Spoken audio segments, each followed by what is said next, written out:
Mantra Layung dening Rini Tri Puspahardini.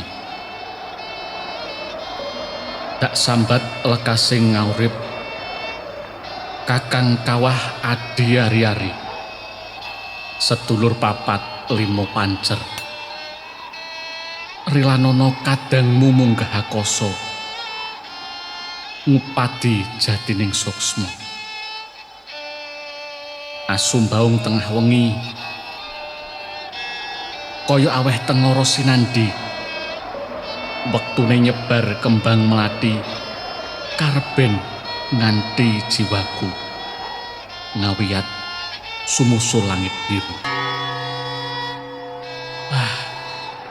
Aku gumeter nyipati peteng kang limeng kekitranging suwung ijen tanpa ruang ngenteni yama mapak tekaku. Ora, iki dudu dalanku, iki dudu papanku.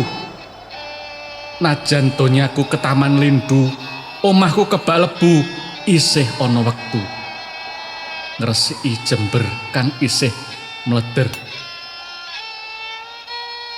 Aku kudu bali.